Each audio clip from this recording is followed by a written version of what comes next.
scale adventurer, it is finally time for me to start the series about Erasmus. First of all, before I start anything, this whole series is based on my experience in my university in my country.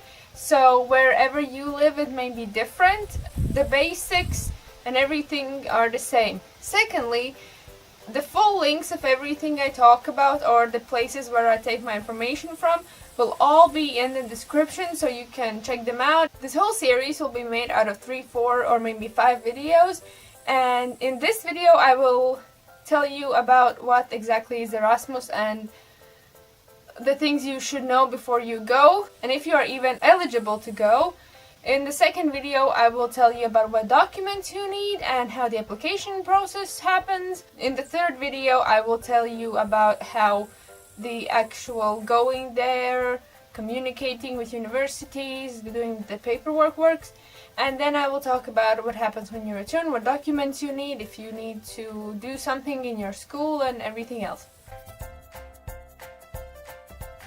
The Erasmus program is an European funding program established in 1897, and you can go on an internship or you can study abroad, and the European Union funds this.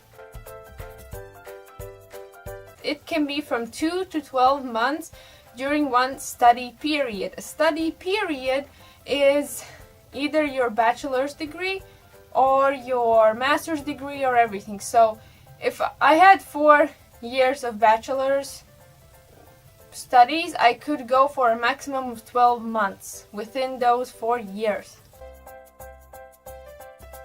Any higher education student without any age limitation taking that, most people will already be 18 years old, and you can go up until however long you are studying in a higher education place. So another really important question is, when can you go? You can only apply for Erasmus after you have studied for 1 full year in your home university. That means after not the first semester, the first year.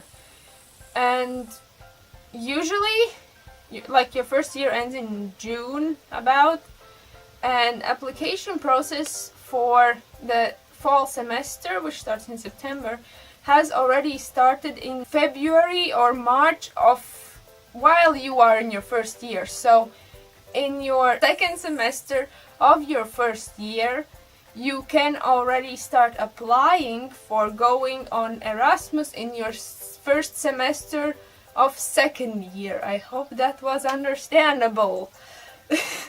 Because application process usually takes at least 6 months, given that you have to fill in paperwork, you have to send it, you have to get signatures, you have to run around your school, go on an interview. No, Erasmus is actually worldwide, and although most people come to Europe or travel within Europe, in my Erasmus in Norway I met many Americans, I met a Korean girl, and many like Australian. So it's not only Europe, but mostly the exchange happens in Europe itself. What do you need to be eligible? For my Latvian people out there, you have to be in the budget group of your university, and for those in America or other places, I'm not sure how it works, but I know you have to have passed all the previous semester's courses and have some grade point average to even be allowed to go on an exchange or to apply for an exchange. Also, on your average grade depends on if you can go. For example, 10 people apply, you have the highest average grade, and that means that you will have the higher chances of going on your exchange. If there apply 100 people and the university has only 20 places, for example, then those with the lowest grades will probably already receive like an email that they are not accepted. So if you want to go on Erasmus and you study in a big university, you have to make sure that you study well and your grades are really good. My university is small, so most people who apply also go. But if you had like 4s and 5s, which is like a C and a D, I doubt anybody would really let you go, because you wouldn't represent your university very well and the people would think that the whole university is like that one person.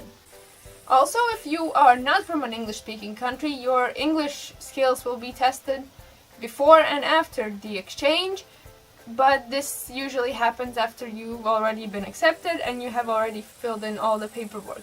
About the paperwork we will talk about in the next video, because that's a whole different big topic. So then another important question is, to whom do I go to do all these hand-in things? In most universities, there is a person specifically designated to doing this. In big universities, they will only have to do with Erasmus, but in my university, it was the external affairs people, so they were doing, I guess, two kind of jobs, because they also are responsible for creating partnerships with abroad and everything else. As soon as your application deadline has been set, you can go to these people and they will explain everything to you. Probably better than I'm doing now, because every school has a different organization, so I am not sure if what I'm saying applies to you, but I'm trying. And the last question of the first segment is, but what about money? Because traveling is expensive and living abroad is expensive. Yes, European Union pays everybody who goes in Erasmus a certain amount of money, which is why there is this whole process of selecting people. If you study in a university where you have to pay for studies, while you are abroad, you still will have to pay for them. Like if you're in America and you pay for your semester, it doesn't matter where you study, you still have to pay for it. The countries are divided in three categories, which are the expensive, the middle, and the cheap ones. In the cheap ones, there's like Eastern Europe and some other places. In the medium ones is Western Europe and Central Europe. And in the expensive ones is Scandinavia, United Kingdom, Iceland, and something else. And these costs depend on the cost of living. Although the homepage of Erasmus says that the money can only partially cover your expenses, that's not always true, because it all depends on how you live and where you live and with whom you live and what you eat. Like, I was in Norway and I could survive for the money that I was given, but I chose to buy things that I didn't really need, so I had to spend my own money. But now when I'm going to Germany, I think the money actually will be a little more than I had expected. So also some schools will pay you 75% of the money before you go and 25% after you go, or in other percentages, because they need to have a guarantee that when you return that you will hand in all the paperwork. And if you wouldn't hand it in, then they would not pay you the remaining amount of money. And sometimes they would also make you return all the money that you were given if you break the contract which you signed. In the next installment, we will talk about what documents you need, how to select your country and university, and how to communicate with them, what are credit points and how many you need, and how interviews happen and if you even need one. If you have any comments or questions or suggestions or anything, leave them down in the comment section. I will try to make it happen. That's it from me now, and I hope I will see you soon. Bye!